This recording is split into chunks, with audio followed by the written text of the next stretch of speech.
നമസ്കാരം. കേവലം 49 ദിവസം മുമ്പാണ് അവർ ആലപ്പുഴ വണ്ടാനം മെഡിക്കൽ കോളേജിൽ വെച്ച് പരിചയപ്പെടുന്നത്. അവരൊക്കെ ഒരു ക്ലാസ്സിലെ വിദ്യാർത്ഥികളായിരുന്നു. 19ാമത്തെ വയസ്സിൽ വലിയ പ്രതീക്ഷയോടെ അവർ ആലപ്പുഴയിൽ ഒത്തുകൂടിയതാണ്. കണ്ണൂരിൽ നിന്നും ലക്ഷദ്വീപിൽ നിന്നും അടക്കം ഒരുപാടിടങ്ങളിൽ നിന്നെത്തിയ 13 സുഹൃത്തുക്കൾ. അവരൊരുമിച്ച് ചൊവ്വാഴ്ച രാത്രിയിൽ ഒരു സിനിമയ്ക്ക് പോകാൻ തീരുമാനിക്കുന്നു. 13 പേർക്ക് പോവാൻ സാധിക്കാത്തതുകൊണ്ട് അവർ എടുത്ത ഒരു ടവേരയിൽ 11 പേർ കയറുന്നു. 2 പേർ പിറകിൽ ഒരു ബൈക്കിൽ അവരെ പിന്തുടരുന്നു. തിയേറ്ററിൽ സിനിമ തുടങ്ങേണ്ടത് 9:30-ക്കാണ്. 9:20 ഏതാണ്ട് 6 കിലോമീറ്റർ ദൂരം കൂടി ബാക്കി മറികടക്കാനുണ്ട്. അതിവേഗതയിൽ തിയേറ്ററിൽ എത്തുന്നതിന് വേണ്ടിയാണ് ആ പഴയ ടവേര അല്പം വേഗത കൂട്ടി പായിച്ചത്. പക്ഷെ ആ വാഹനം ചെന്ന് പതിച്ചത് കായംകുളത്തേക്ക് പോയിരുന്ന ഒരു ഫാസ്റ്റ് പാസഞ്ചർ ബസ്സിന് മുമ്പിലായിരുന്നു. അവരിൽ 3 പേർ തൽക്ഷണം മരിച്ചു. 2 പേർ ആശുപത്രിയിൽ വെച്ച്. 3 പേർ ഗുരുതരാവസ്ഥയിലാണ്.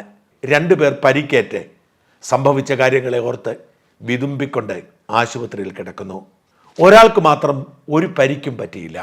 അപകടത്തിൽ നിന്നും രക്ഷപ്പെട്ട അയാൾ തൻ്റെ കൂട്ടുകാരെ രക്ഷിച്ച് ആശുപത്രി എത്തിക്കാനുള്ള രക്ഷാപ്രവർത്തനങ്ങൾ നടത്തുമ്പോൾ നിർജീവനായിരുന്നു. രക്ഷപ്പെട്ടവരെയൊക്കെ ആശുപത്രിയിലാക്കി മൃതദേഹങ്ങൾ ഇൻക്വസ്റ്റിനായി പോലീസ് കൊണ്ടുപോയതിന് ശേഷം ഒറ്റപ്പെട്ടു പോയ ഷെയ്ൻ നേരെ പോയത് കോളേജ് ഹോസ്റ്റലിലേക്ക്. അവിടെ കയറി മുറിയടച്ച് ആരോടും ഒന്നും പറയാതെ ഷെയ്ൻ കഴിഞ്ഞു. അപകടത്തിൽപ്പെട്ട ടവേരയിൽ 10 പേർ യാത്ര ചെയ്തിരുന്നു എന്നായിരുന്നു പോലീസിൻ്റെയും ഫയർഫോഴ്സിൻ്റെയും ആദ്യത്തെ നിഗമനം. എന്നാൽ അപകടത്തിൽ നിന്നും രക്ഷപ്പെട്ട വണ്ടി ഓടിച്ചിരുന്ന ആൾ പറഞ്ഞു 10 അല്ല 11 പേരുണ്ടെന്ന്. അതോടെ ഷെയ്നിന് എന്തു പറ്റി എന്നറിയാനുള്ള നെട്ടോട്ടമായിരുന്നു. ഒടുവിൽ ഹോസ്റ്റൽ റൂമിൽ ഒറ്റയ്ക്കിരിക്കുന്ന ഷെയ്നിനെ കണ്ടെത്തി. ഷെയ്ൻ പക്ഷെ ഇതുവരെ ഒന്നും പറഞ്ഞിട്ടില്ല. അത്ര ഭയാനകമായിരുന്നു ആ രംഗം. അതിന് സാക്ഷ്യം വഹിച്ച് ഒരു ചെറിയ പരിക്ക് പോലുമില്ലാതെ രക്ഷപ്പെട്ട ഷെയ്നിന് മാത്രമേ ആ ഭീകരാപകടത്തിൻ്റെ ആഘാതം മനസ്സിലാവുകയുള്ളൂ. ആ ഷോക്കിൽ നിന്നും ഇതുവരെ ഷെയ്ൻ രക്ഷപ്പെട്ടിട്ടില്ല. അതുകൊണ്ട് തന്നെ ഷെയ്ൻ എന്തു സംഭവിച്ചു എന്ന് ആരോടും ഇതുവരെ ഒന്നും പറഞ്ഞിട്ടുമില്ല. കൊല്ലപ്പെട്ട 5 പേരുടെയും മൃതദേഹങ്ങൾ ഇന്നലെ മെഡിക്കൽ കോളേജ് കവാടത്തിലെത്തുമ്പോൾ എങ്ങും നിലവിളിയായിരുന്നു. പൊട്ടിക്കരച്ചിലും വിതുമ്പിക്കരച്ചിലും കെട്ടിപ്പിടുത്തവും അടക്കം സങ്കടമഴയായിരുന്നു ഇന്നലെ വണ്ടാനത്ത് മുഴുവൻ. ആർക്കും വിശ്വസിക്കാൻ കഴിയുന്നില്ല. കേവലം 41 ദിവസത്തെ പരിചയം മാത്രമായിരുന്നു ദൈവം ഇവർക്ക് കൊടുത്തിരുന്നത് എന്ന് വിശ്വസിക്കാൻ കഴിയാതെ മെഡിക്കൽ കോളേജ് അടിമുടി തേങ്ങി. പിന്നീട് ഓരോരുത്തരുടെ മൃതദേഹങ്ങൾ അവരവരുടെ വീടുകളിലേക്ക് പോയി. 19 വർഷം ചേർത്ത് പിടിച്ചു വളർത്തി ഭക്ഷണം വാരിക്കൊടുത്തും ഉറക്കമിളച്ച് കാവലിരുന്നും ട്യൂഷൻ എടുത്ത് പഠിപ്പിച്ചും മക്കളെ ഡോക്ടറാക്കുന്നതിൻ്റെ പ്രഥമ കടമ്പ കടന്നതിൻ്റെ ആഹ്ലാദത്തിലായിരുന്ന ആ മാതാപിതാക്കൾ എങ്ങനെ സഹിക്കും? അവരിൽ മിക്കവരുടെയും മൃതദേഹങ്ങൾക്ക് മുമ്പിൽ പൊട്ടിക്കരയുന്ന നിയന്ത്രണം വിട്ട് ഭ്രാന്ത് പിടിച്ച അമ്മയെയും അപ്പനെയും കണ്ടപ്പോൾ സഹിക്കാൻ കഴിഞ്ഞില്ല. ഈ 5 പേരുടെയും മരണത്തെക്കാൾ നമ്മുടെയൊക്കെ ഉള്ളിനെ ഉലയ്ക്കേണ്ടത് ഈ അമ്മയുടെയും അപ്പൻ്റെയും സഹോദരങ്ങളുടെയും കണ്ണുനീരാണ്.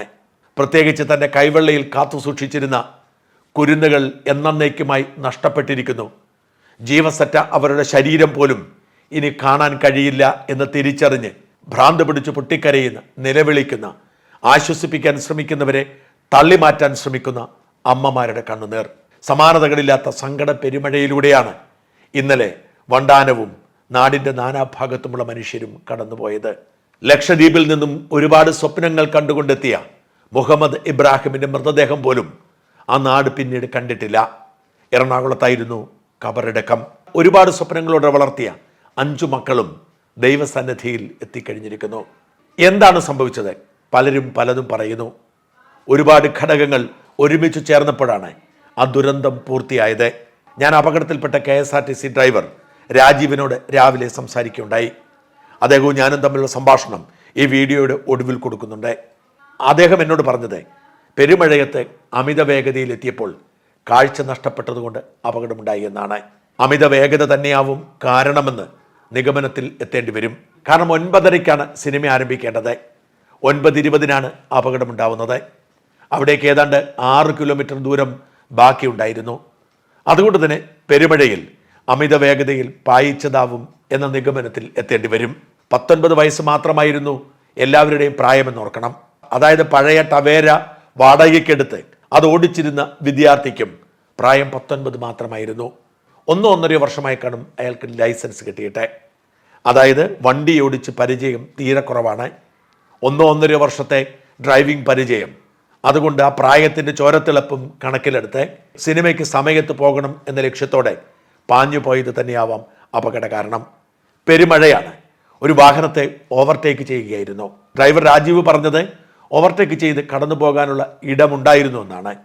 പക്ഷേ പെരുമഴയിൽ എന്തെങ്കിലും ഒരു തടസ്സം മുമ്പിൽ പ്രത്യക്ഷപ്പെട്ട് കാണാം. അവിടെയായിരിക്കാം സഡൻ ബ്രേക്ക് ചെയ്തത്. ആ സഡൻ ബ്രേക്കിൽ 14 വർഷം പഴക്കമുള്ള വാഹനമായതുകൊണ്ട് ടയറിന് ഗ്രിപ്പില്ലാത്തതുകൊണ്ട് സ്കിഡ് ചെയ്ത് KSRTC ബസ്സിന് മുമ്പിലേക്ക് പോയി കാണാം. എന്തായാലും ഈ ഭൂമിയിൽ അവരുടെ സമയം അവസാനിച്ചിരുന്നു. ദൈവം അവർക്ക് വിധി എഴുതി വെച്ചത് ഈ 19 വർഷം മാത്രം ജീവിക്കാനായിരുന്നു. അതവർ അവസാനിപ്പിച്ചിരിക്കുന്നു. പക്ഷെ എന്നെ അത്ഭുതപ്പെടുത്തിയത് അതൊന്നുമല്ല. ഇതിൻ്റെ തുടർച്ചയായി ആ ബസ് ഓടിച്ചിരുന്ന KSRTC ഡ്രൈവർ രാജീവിനെതിരെ 5 വർഷവും 6 മാസവും തടവ് കിട്ടാവുന്ന 2 കുറ്റകൃത്യങ്ങൾ ചുമത്തി പോലീസ് കേസെടുത്തു എന്നതാണ്. ഞാൻ ആശങ്കയോടെ അത്ഭുതത്തോടെയാണ് അത് കണ്ടത്. പലപ്പോഴും മദ്യത്തിനും ലഹരിക്കും അടിമപ്പെട്ട് അലസമായി വാഹനം ഓടിച്ച് നിയമവിരുദ്ധമായി ഓവർടേക്ക് ചെയ്ത് വളവും തിരിവുമൊക്കെ മറികടന്ന് കൊലയാളികളായി മാറുന്ന ഡ്രൈവർമാർ നമ്മുടെ നാട്ടിലുണ്ട്. അവർക്കെതിരെ ഒരു നടപടിയും ഉണ്ടാവാറില്ല. കേവലം റോഡ് അപകടം എന്ന പേരിൽ കേസെടുത്ത് അവർ വെറുതെ വിടുകയാണ് ചെയ്യുന്നത്. ആ നിയമം മാറേണ്ടതാണ് എന്ന് കർശനമായി വിശ്വസിക്കുകയും ഒരു അപകടമുണ്ടായാൽ അതേക്കുറിച്ച് അന്വേഷിക്കണം, അപകടം ഉണ്ടാക്കാൻ ഉത്തരവാദിത്തമെടുത്തയാൾ ആരോ അവരുടെ പേരിൽ കൊലക്കുറ്റത്തിന് കേസെടുത്ത് ജയിലിൽ അടയ്ക്കണം എന്നതാണ് എൻ്റെ നിലപാട്. അതുപോലെ തന്നെ അപകട കാരണത്തെക്കുറിച്ച് പഠിച്ച് റോഡിൻ്റേതടക്കമുള്ള എന്തെങ്കിലും കുഴപ്പമാണെങ്കിൽ അതിന് വേണ്ട പരിഹാരമുണ്ടാക്കണമെന്നും വിശ്വസിക്കുന്ന ഒരു മാധ്യമ പ്രവർത്തകനാണ് ഞാൻ. പക്ഷേ ഇവിടെ എല്ലാവർക്കും അറിയാം ആ KSRTC ബസ് ഡ്രൈവർക്ക് ഒരു ഉത്തരവാദിത്വമില്ല എന്ന്. മഴയത്ത് അയാൾ സാവകാശം വരികയാണ്. മറ്റൊരു വാഹനത്തെ ഓവർടേക്ക് ചെയ്ത് അയാൾ ഓടിച്ചിരുന്ന KSRTC ബസ്സിന് മുമ്പിലേക്ക് പാഞ്ഞു ചെല്ലുകയായിരുന്നു ഈ വണ്ടി.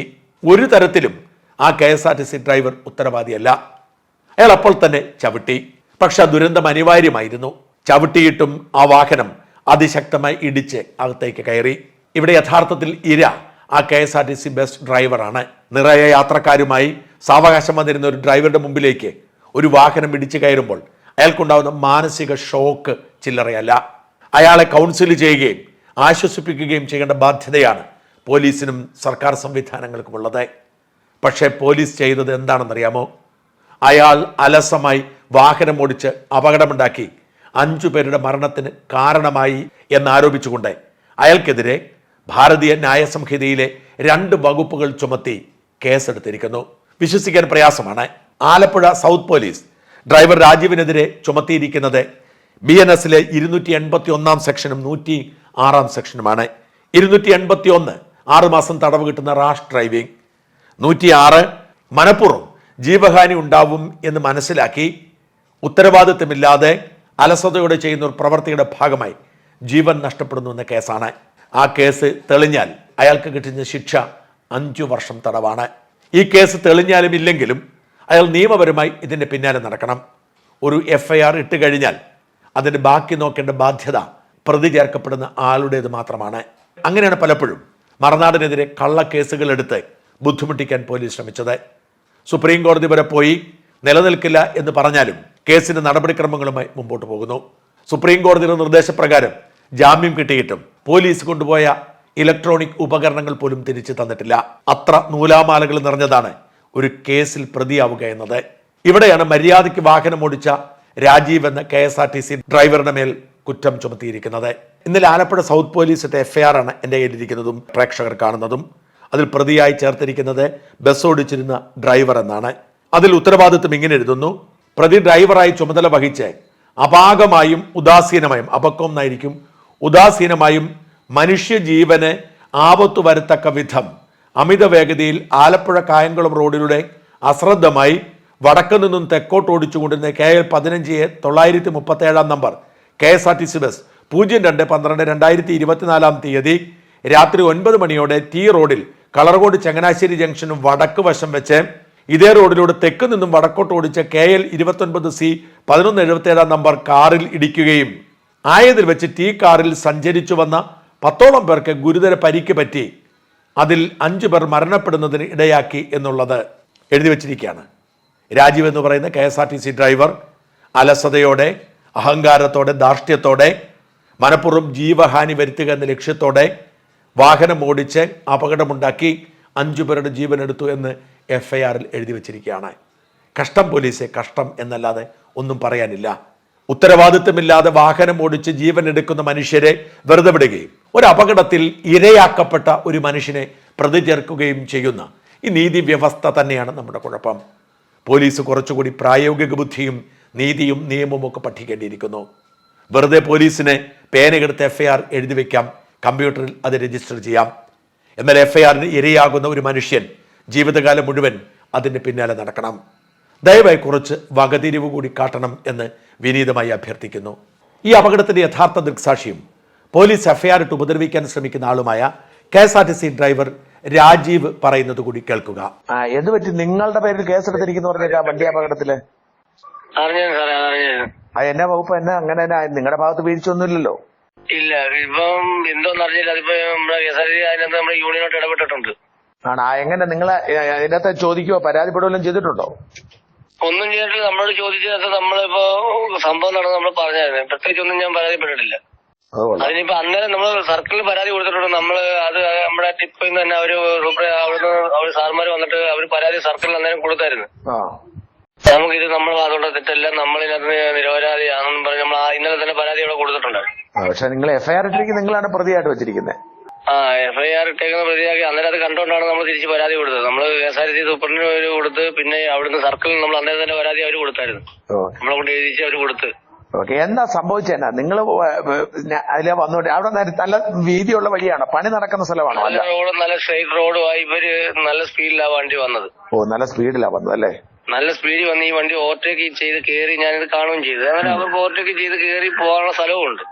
അപ്പൊ നമ്മൾ എന്റെ സൈഡിൽ കൂടെ ഞാൻ വണ്ടി ഓടി വരുക. ഒരു 30-40 മൈൽ സ്പീഡ്, മഴയായോണ്ട് വണ്ടി എത്ര സ്പീഡിൽ വിടാൻ പറ്റാത്ത സാഹചര്യമാണ്. ഞാൻ എന്റെ സൈഡിൽ കൂടെ ഈ വണ്ടി ഇങ്ങോട്ട് എന്റെ നേരെ വരും എന്നുള്ള പ്രതീക്ഷ. ഇതുവരെ ഓവർടേക്ക് ചെയ്ത് പിള്ളേരിച്ചിട്ട് അറിയാലോ, ഇപ്പോഴത്തെ പിള്ളേർ ഞാൻ ഓടി വരിക, വെട്ടിക്കുക, കയറി പോവാ എന്നുള്ള രീതിയിലാണ് വണ്ടി വന്നത്. നമ്മൾ ആദ്യം അതാ പ്രതീക്ഷിച്ചു കഴിഞ്ഞപ്പോൾ ഈ വണ്ടി നേരെ എന്റെ നേരെ വീണ്ടും വരുമെന്ന് കണ്ടപ്പോ ഞാൻ ചവിട്ടി ഞാൻ മാക്സിമം ഇടത്തോട്ട് ചേർന്ന് കഴിഞ്ഞപ്പോഴും വീണ്ടും ഈ വണ്ടി അങ്ങ് തിരിഞ്ഞു കഴിഞ്ഞപ്പോ എനിക്ക് സംശയമായി വണ്ടി നമ്മുടെ നേരെ വരും എന്നുള്ള ഉറപ്പായി. ആ വണ്ടി അവിടെ നേരെ തെന്നിയിട്ട് അതിന്റെ ലെഫ്റ്റ് സൈഡാണ് നമ്മളെ വണ്ടി വന്നിരിക്കുന്നത്. ഇടിക്കാൻ കയറി അതെന്ന് കഴിഞ്ഞാൽ ഞാൻ ചവിട്ടി, എനിക്കെന്ന് പറഞ്ഞാൽ നല്ലൊരു ചവിട്ടും വണ്ടി ഇടിക്കുകയും കൂടാ. അതിനകത്ത് ഒരു 10 പേരോളം നമ്മുടെ വണ്ടിക്കകത്തുള്ളവർക്ക് ഇടിക്കുകയും ചെയ്തായിരുന്നു. പക്ഷെ വണ്ടി ഇടിച്ച സ്പോട്ടിൽ നമ്മൾ തുള്ളി ഫ്രണ്ടിലോട്ടോ ബാക്കിലോട്ടോ എങ്ങും പോയിട്ടില്ല, ഇടിച്ചവിടെ നിൽക്കുകയോ ചെയ്തോ. നമ്മുടെ വണ്ടിയുടെ സ്പീഡ് വന്ന് നമ്മൾ ഇടിച്ച് കയറിയപ്പോ എന്റെ വണ്ടി ബാക്കിലോട്ട് പോയല്ലാതെ ആ വണ്ടി മുന്നോട്ട് തുള്ളി പോലും നീങ്ങിയിട്ടില്ല. ഈ ഓവർടേക്കിംഗിന്റെ സ്പീഡിൽ സ്കിഡ് ചെയ്തപ്പോ സംഭവിച്ചതാണ്. അതുകൊണ്ടാണ് ഇങ്ങനെ സംഭവിച്ചത്. ഓവർടേക്കിംഗ് സ്പീഡ് നല്ല സ്പീഡാണ്. നല്ല മഴയുണ്ടായിരുന്നു, ഒരു നല്ല മഴയുണ്ട്, റോഡിൽ വെള്ളമുണ്ട്, ചവിട്ടിയെ കിട്ടത്തില്ല. നമുക്ക് ഞാൻ നല്ല രീതിയിൽ ചവിട്ടിട്ട് പോലും നമ്മുടെ വണ്ടി നിൽക്കാതായി. എന്നാൽ വെള്ളമായ വെള്ളം മനസ്സിലായി. വെള്ളമായ റോഡിൽ കിടക്കുമ്പോഴത്തേക്ക് അത്ര സ്പീഡായിരുന്നെങ്കിൽ എന്റെ വണ്ടി ആ കടയിലോ എവിടെയെങ്കിലും കയറി. അവിടെ ഒരു പോസ്റ്റ് ഇപ്പുണ്ട്. ഞാൻ മാക്സിമം വെട്ടിക്കാൻ നോക്കിയപ്പോൾ ഈ പോസ്റ്റ് നമ്മൾ ഓടിച്ചെന്ന വണ്ടിയില്ലേ, അടുത്ത ഒരു പോസ്റ്റ് ഇപ്പുണ്ട്. ഞാൻ പിന്നെ ആ പോസ്റ്റ് കണ്ടോണ്ട് നല്ല രീതിയിൽ ചവിട്ടി. ഓക്കെ. എന്തായാലും നിങ്ങളുടെ യൂണിയൻകാരോടൊക്കെ ഒന്ന് പറഞ്ഞു നോക്കാം. FIR ഇട്ടിട്ടുണ്ട്, പറഞ്ഞെന്നുള്ളായിരുന്നു. ഇട്ടിട്ടുണ്ട്. അത് യൂണിയൻകാർ സംസാരിച്ചു. ഇപ്പം അവരിപ്പോ ഇന്നലെ തന്നെ ഇട്ടോട്ട് പറഞ്ഞ് ഇങ്ങനെ കേസെടുക്കേണ്ട കാര്യമില്ല എന്ന് പറഞ്ഞാൽ അവന്റെ ഭാഗത്ത് തെറ്റില്ല. അതിന് തിരിച്ച് മറുപടി പറഞ്ഞു. അവൻ ഇന്ന് വിളിച്ചപ്പോ പറഞ്ഞ ആലപ്പുഴ ചെന്നപ്പോ ഞാൻ വിളിച്ചപ്പോ പറഞ്ഞു വേണ്ട, ഞങ്ങൾ അത് ഒരാളെ വിളിച്ച് പറഞ്ഞിട്ടുണ്ട്, അത് കൈകാര്യം ചെയ്യുവാണെങ്കിൽ വരേണ്ട സാഹചര്യം ഉണ്ടെങ്കിൽ വിളിക്കാന്ന് പറഞ്ഞു. നടക്കട്ടെ.